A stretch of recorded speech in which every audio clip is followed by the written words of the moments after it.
chamber, the system transducer senses back pressure developed by the resistance to the solvent flow in the HPLC system, and the sample loop transducer senses the back pressure developed by the resistance to the solvent flow in the sample loop. Here is a picture of a transducer. Here is the layout of the piston drive tray. You have a check valve here, the plunger wash pump, the prime vent valve, the check valve, the accumulator piston drive, the vent filters, piston drive motors and the plunger driver board, the primary piston drive, and transducers. The top one is the accumulator and the bottom one is the primary. Here is a side view of the piston drive tray. This slide also shows the connections. The fan, it won't work if the board is out. The GPV seal wash sparge, it's not used much, and so usually this connection is left open. The power connection and the CPU connection. When troubleshooting problems, if the fan on the back of the system is not working, it may be related to this board. Be very careful when removing the CPU cable. It is locked in and you must slide it to unlock it. Now onto the sample manager. Notice that this is an old style injector assembly. Here we have the injector assembly, the syringe drive, the carousel drive, the transducer, the needle wash pump, the column heater board, valve 2, valve 3, valve 4, and valve 1. Again, we will discuss these valves and their functions later in this presentation. We also have the carrier drive here. When looking at the back of the system, we can see the location of the heater cooler.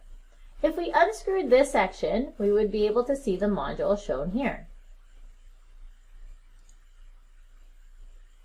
The heater cooler can be programmed from 4 degrees Celsius to 40 degrees Celsius. The temperature degradation point is 29 degrees Celsius, which means if the room temp is higher than 29 degrees Celsius, then the heater cooler will not reach 4 degrees Celsius. Next, let's talk about the sample manager some more. The system has 5 sample carousels. Each holds 24 vials, which gives a total of 120. They're color-coded and alphabetized, A, B, C, and D. The sample manager also has vial detection. It uses fiber optics to determine if a sample is present. The vial cap must be a dark color in order to be seen by the sensor. Clear top caps must not be used. Here we have a closer look at the injector assembly. We have the injector needle that pierces the vial, the rebuildable seal pack, and the injector drive. When discussing the sample manager and its injector, it's important to discuss the injection sequence. The file shown here is an injection sequence interactive animation. Download the file using the instructions shown here, and we will open it right now to explore the animation together. Shown here is the animation program. We can look at a normal sequence, a purge sequence, and use manual control to toggle buttons. First, we will check the normal sequence. So, the system conditions during a sample run. The system is ready to begin the injection sequence. So if we press next, it'll show us what will happen next when the sample is injected.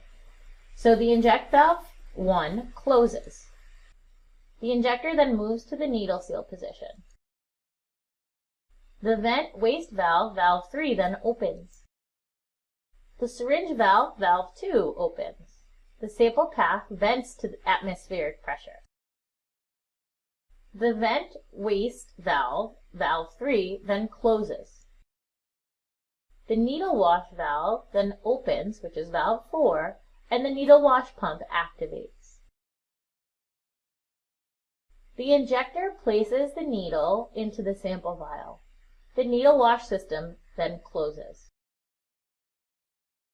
The syringe then pulls the sample up into the sample loop. The injector then moves the needle port to the seal position. Valve 3, vent valve, opens. The syringe valve, valve 2, then closes.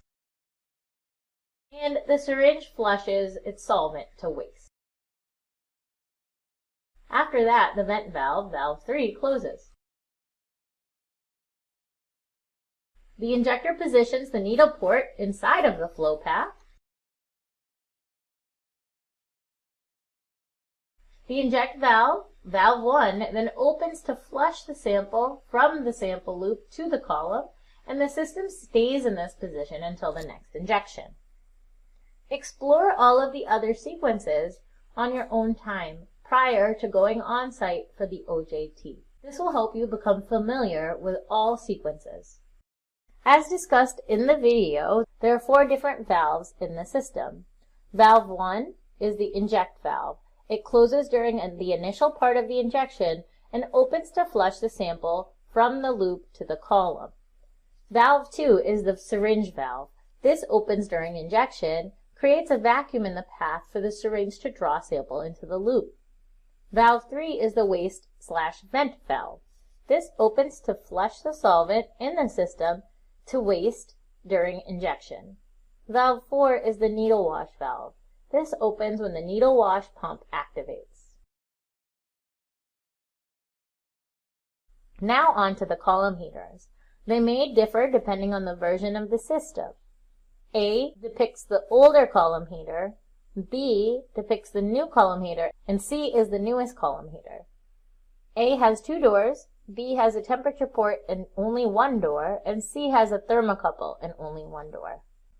Next, let's take a look at which electronics components are in the system. We have the front panel PCB, the CPU PCB, the power supply, and the fluidics driver board. We also have the plunger driver PCB, the degasser control PCB, the sample heater cooler PCB, and the column interconnect board. The front panel also has several other electronic components.